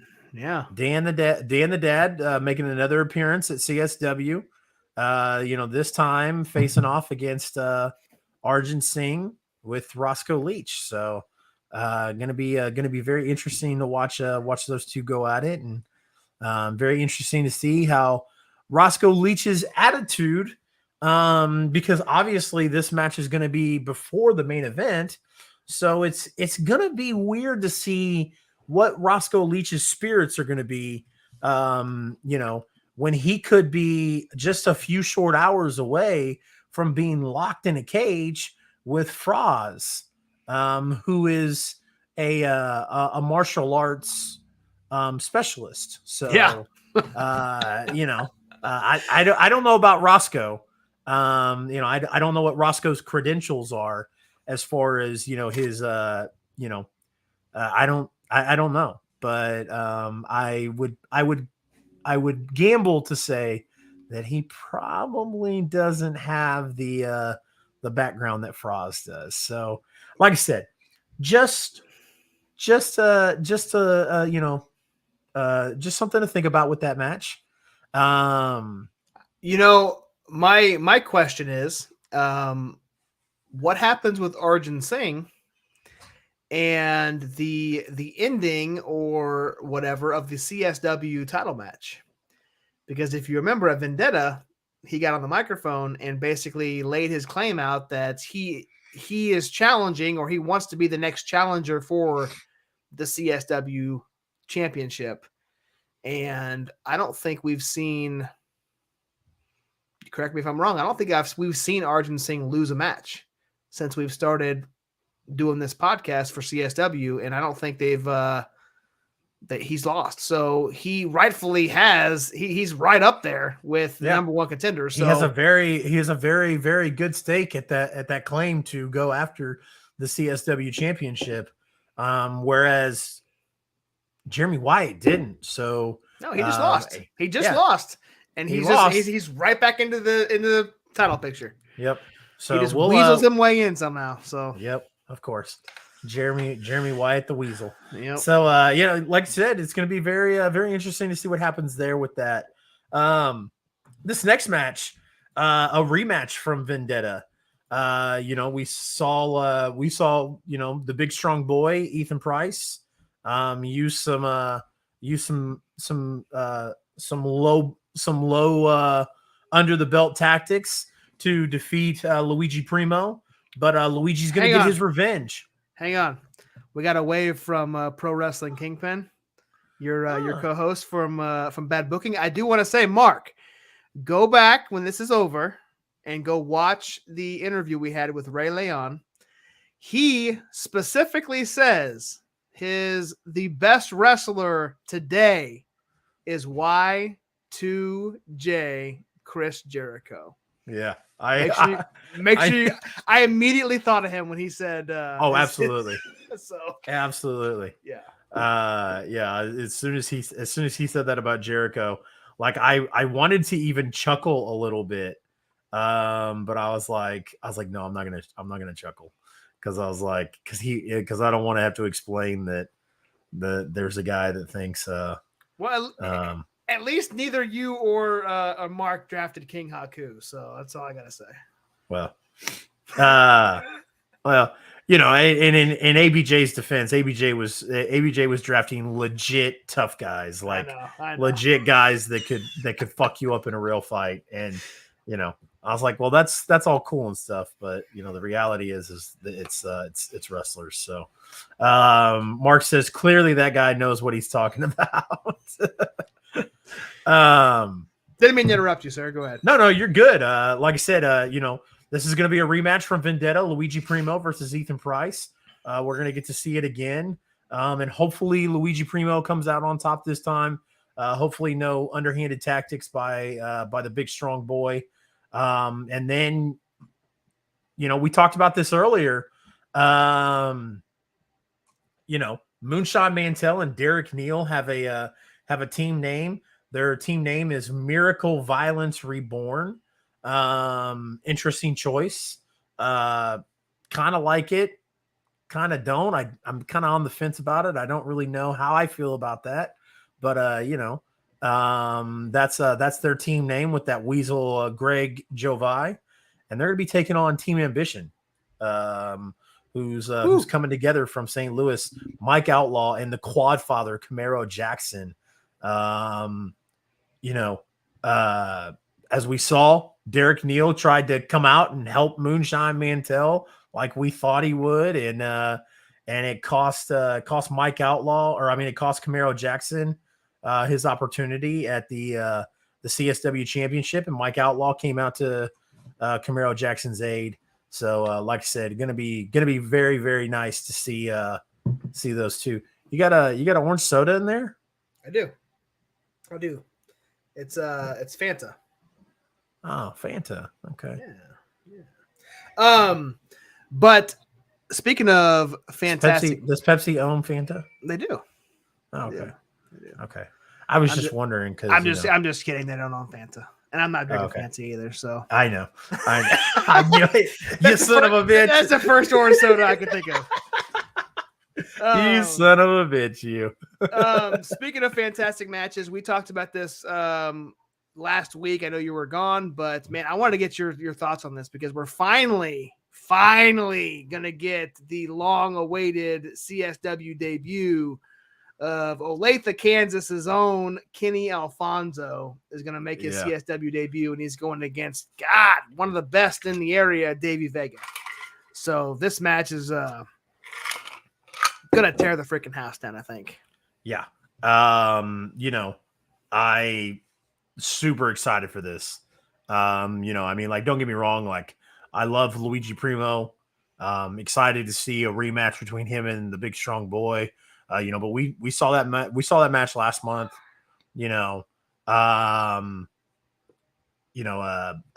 Luke Langley and Jameson Holly saw that match last year. Kenny Alfonso's CSW debut, and against Davey Vega of all people. Yeah. This match is there's going to be plenty of kicks, plenty of flips. But if you've watched Davey Vega the past year and a half, this is going to be in your face, punch you in the mouth, a type of match, and those contrasting styles are going to be very, very interesting to see. So I'm excited for it, man. I'm wishing Matt Fitchett a very, very speedy recovery. I know I'm missing kind of missing seeing the double duo of the Grindhouse. What do you think the chances of Patrico coming into CSW are? I don't know, man. I mean, that'd be interesting if they introduce him in. He's a big Patrico. St. Louis CSW guy. CSW is very very family friendly. Oh yeah. When I think of family friendly, I don't think of Patrico. No. No. But still, he's part of Grindhouse, so I mean, there's a slight possibility, but Yeah, agreed. But so I'll take this next one here. This is the CSW. Go ahead and take a bite out of this one. Yeah, so this is the CSW title match, man. This is Dak Draper is your CSW champion, and it is his first title defense, and he's going to be taking on Jeremy Wyatt. But as Chase said, the special guest referee is going to be none other than Ace Steel, who's going to come in and says he's going to call it right down the middle, man. Like no ifs, ands, or buts. He just faced Jeremy Wyatt at Horseman Country. He also was part of the foundation with Jeremy Wyatt. So he's been against him. He's been with him. And who did Michael Strider, Ace Steel, and Jeremy Wyatt when they were the foundation? Who did they used to beat up a lot? Dak Draper. So yeah, I don't know, man. I got a funny feeling about this match. Yeah, I do. Yeah, it's going to be interesting, man. I don't know what's going to come up of it. I think next week we'll do our full card predictions on this event, but it's going to be interesting. I don't know. Absolutely. Main event time, maybe. Main event time. For the first time, I've never ever seen a steel cage match live, much less a steel cage match in an independent wrestling promotion live. Have I seen a steel cage match live? I think I have. Did you? So I watched one in WWE, but it ended up being after the show went off the air because they had the cage. It was before like a Hell in a Cell or something. It was before a cage match, but they had the cage hanging above in Sprint Center. They didn't actually use it for Raw, but after the show went off the air, they lowered it down and they had an off-air cage match. I remember seeing that. I don't know if you were there or not, but it was in Kansas City and it was WWE. I don't even remember who was in it, but it did not happen on actual television. I want to say I have seen a cage match when I was a kid, but I don't know. Anyways, gonna be weird or gonna be cool to see that for the first time ever. And here it is, man. I mean, like you said, we'll do a full breakdown of this, next week, as we get closer to the show. But I mean, like for those that don't understand, like this thing between the Howlets and the Premier has been brewing and building and escalating all year long. And what's crazy is like somebody else, like I think Brian said it, the Howlets weren't even supposed to wrestle the original match against the Premier. Yeah. They were a fill-in. It was a match change or something. And card subject to the change. Yeah. And then, that turns into the street fight. The street fight turns into the double turn. And then, we get Hoodie hitting a CSW official, getting suspended. We get the two singles matches. We get the beatdown at Vendetta, SK Bishop, and a bunch of cronies. That dweeb Brian Keith and Davey Vega included, beating down the Howlets and hitting Coach Froz with a chair. It's nuts, man. So I mean, it's gonna end at this event. There's no more after this. I mean, this is coming to fruition. This is ultimate Jeopardy, guys. If the Premier wins, the Howlets have to disband and leave CSW forever.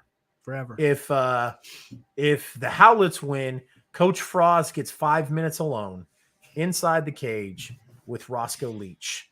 And to add cherries on top of this, guys, we're gonna have Coach Froz right here where I am, and we're gonna have Roscoe Leach right there where Josh is. And Josh and I will be underneath him or to the side or whatever. We're going to have him here live Monday to go face to face. So Froz is going to get an opportunity to tell Roscoe exactly what's going to happen if the Howlets win. And then, Roscoe's going to be able to tell Froz, what it's going to be like to be in CSW without him if the Premier wins. Like I said, man, this is Ultimate Jeopardy. And this is the steel cage match. And like Josh showed in the picture sitting right behind him, this is sponsored by the I-70 Hot Tag. So this was the match that hooked us in. And I would be flabbergasted if anybody else's logo was on the promotion for this match. From everything from the Hoodie interview that we did to the Premier interview we did to Anaya's. Now on Monday we're doing Roscoe and whatever. So the I-70 Hot Tag will sponsor this steel cage match, and we're gonna see this thing through, man. So it's gonna end next Saturday, December 10th. Whew. So, yep. That does it for CSW Deal with the Steel. Like I said, we will break down the card in depth and give predictions next week. But for now, we're going to move on. WLW, the Harley Race Wrestling Academy, is accepting tryouts for 2023. If you wanted to be a professional wrestler, guys, if that was something you were interested in, something you were looking for, thought about getting into, call 573-392-4100 to schedule your tryout. You're going to learn from Leland Race, the son of Harley Race, to wrestle. So there's not very many people that could show you the ropes. So like I said, give that number right down there a call. I don't know if you guys can see that very well. Again, it's 573-392-4100 if you are in the central Missouri area and want to learn how to wrestle and learn how to wrestle from a great teacher. So absolutely. New Breed Wrestling, Toys for Tots. Let's talk about this, man. I didn't see what happened, but there was this video that surfaced with Superstar Steve shaving somebody's head, and they were playing music during the video, and there was comments in the video that were like, we all know why you're playing music was because of the god awful, dreadful screams or something. So Dean says KCXW has free tryouts this whole month. So to kind of just back up a little bit, guys, to counter that, If you guys aren't in the Troy, Missouri, in the central Missouri area, you can't make it out to Troy, KCXW has free tryouts. So go check that out. Funny thing about KCXW, I will mention here in a little bit. But Dean also said he went and saw Ric Flair and Dusty Rhodes in a steel cage when he was a kid. That's fucking badass. That is badass. Anyways, yeah, man, I don't know. Did you watch that video? I did a little bit. I did see that the video, they said they was blurred out because of the language. I believe is what they said, but so yeah, I don't know exactly what happened in that video for sure, but I know that I saw a comment that was like, we all know why you edited the sound out was because of the language and the god awful screams. Because I guess the dude was like screaming as he was getting his, like, it was kind of uncomfortable to watch. Yeah, it kind of looked like Superstar Steve was like, "I'm shaving your fucking head whether you want it or not." Like I said, it got kind of uncomfortable even with the music. I was like, yeah, wow. And then I read that comment about the screams, and I was like, good Lord. So Superstar Steve, man, causing some ruckus down there at New Breed. Yeah, and he won the Chris Wyatt Memorial Battle Royal, as we see in our preview video or our 5-minute countdown. He eliminated Luke Langley to win that trophy, which gave him the opportunity. It's kind of like the Money in the Bank. He can cash that in for any New Breed Wrestling championship belt opportunity, and he has chosen to turn that in, to cash that in per se, against Slammer for the New Breed Wrestling Television Championship. He did attack Slammer this past event with a kendo stick to kind of stake his claim for the title. So Superstar Steve with Dangerous Derek McQuinn versus Slammer going to go down at the next New Breed Wrestling show, which is happening on December 10th. Toys for Tots. Fantastic cause for that, which is happening 10 days from today. Yep. The same day as Deal with the Steel. So obviously, if we weren't sponsoring the main event at Deal with the Steel, we would possibly make it out to Eldon, Missouri, to see New Breed Wrestling. Very interesting that that Superstar Steve has had that ability to challenge for any championship, and he chose the television championship. He did. Instead of this is kind of weird, man. I guess this Dr. Ison character is pretty dangerous because, you know, we had Burt Candy win a battle royal to challenge for either the United States title or the world title. And Burt Candy aligned himself with Dr. Ison by the end of the night. And then Superstar Steve wins this opportunity to challenge for any championship, and he likes to go after Slammer. So, you know, maybe just like the health insurance, maybe it just costs too much to wrestle Dr. Ison. It might. So,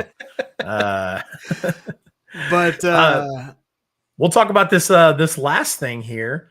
You've got a video for us, don't you? I do. Yeah. So this is kind of piggybacking off of that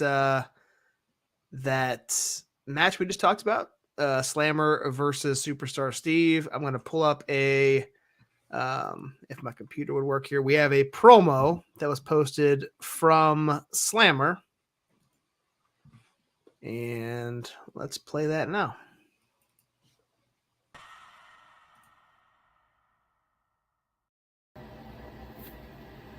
Yo, Slammer Maniacs, it's Slammer, and I'm pumped to return to action in Eldon, Missouri on Saturday night, December 10th.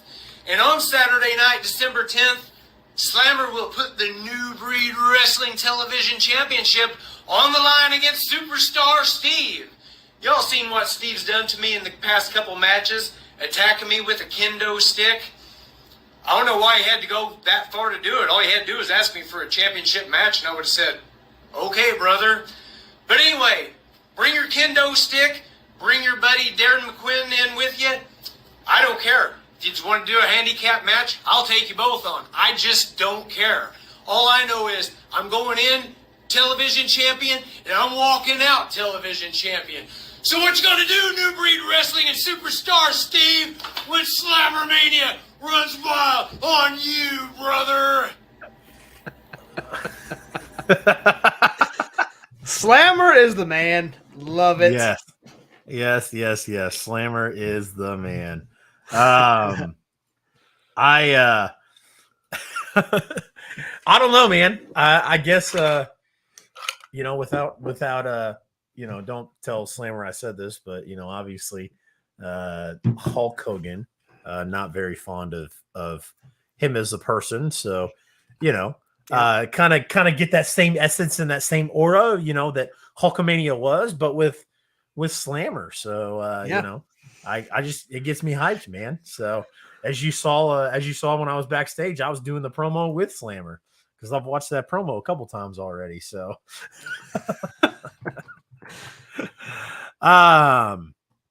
so yeah, guys, let's talk about, one last thing before we close out here. I know we're kind of at the 2-hour mark. But didn't feel like 2 hours, man. Been having a lot of fun with this. So, definitely missed the I-70 hot tag. So, Glory Pro, December to Remember. They had a match announcement. There's going to be a 4-way match. As you can see there, Laney Luck versus Dan the Dad versus Warhorse versus Davey Vega. Ouch. Yikes. Poor Laney Luck, man. Poor Laney Luck. I just feel sorry for anybody who's got to wrestle Davey Vega.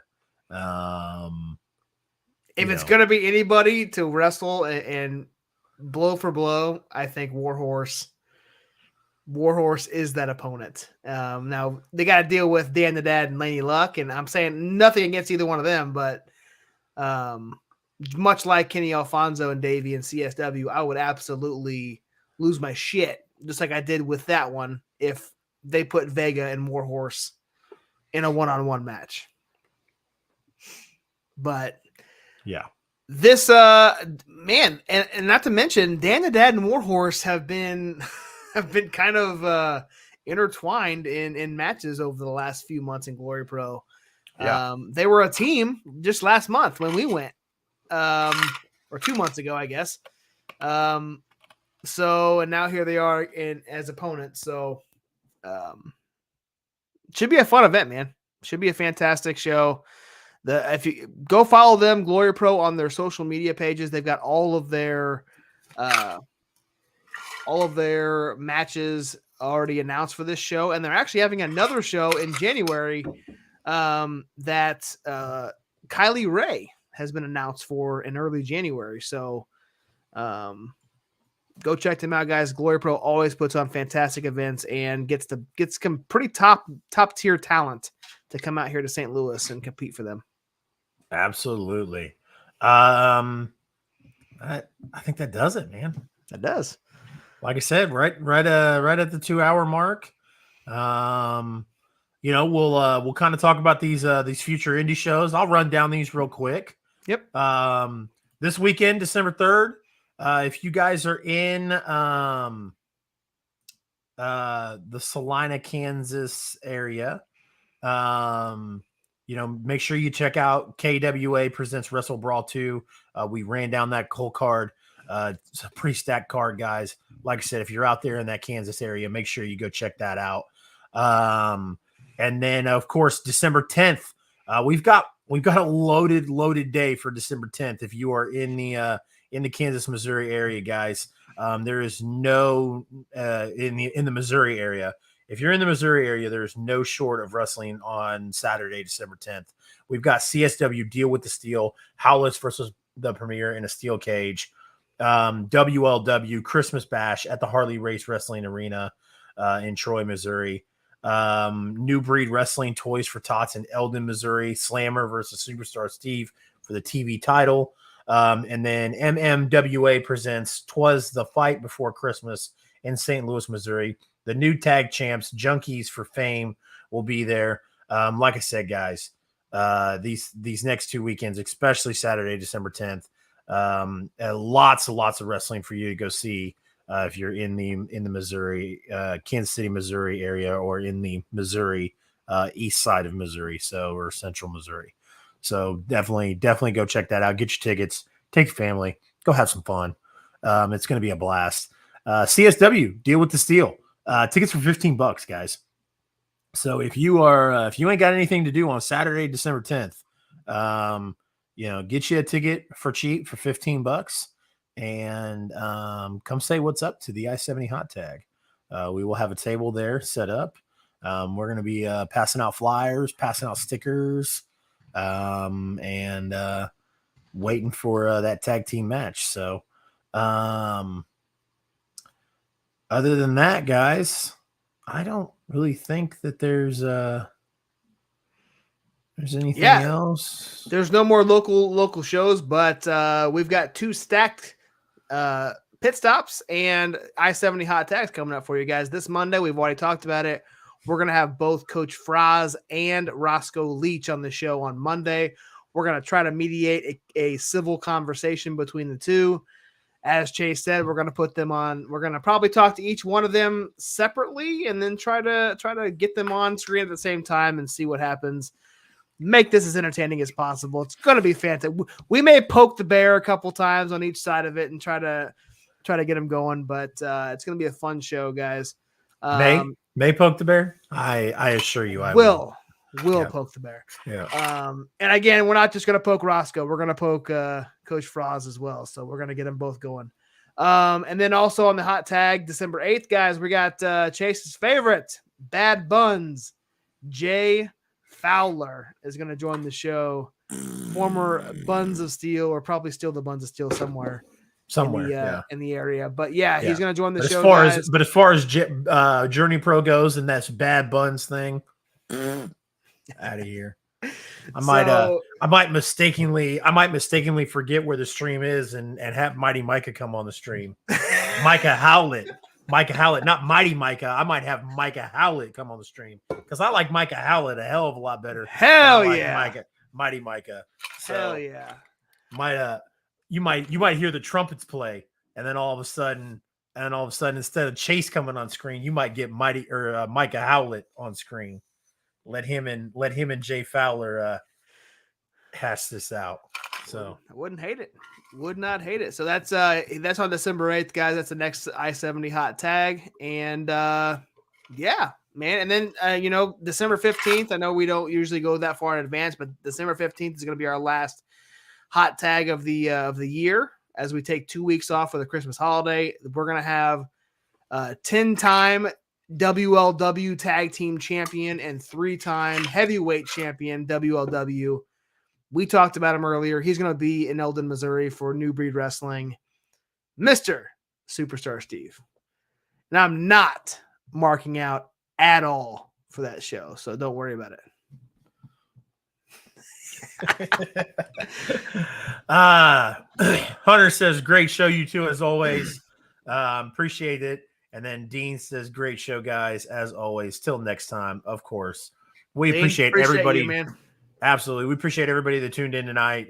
Dean, Hunter, Jake, my co-host for one of my co-hosts for Bad Booking, Pro Wrestling Kingpin Mark. Everybody Sunny Money came through. Sunny Money. I'm having a scroll up here to see who all commented. But we appreciate you guys like crazy as always. Josh, you got anything to end us out, sir? Nope. Just appreciate you guys tuning in, and we will see you guys on Monday night for the pit stop. Absolutely. Guys, as always, for my co-host, Josh, the real Josh Elliott, my name is Chase. I go by CR Media 1988 on social media. If you guys don't know, if you guys don't follow, you guys know now. As always, goodbye, good night.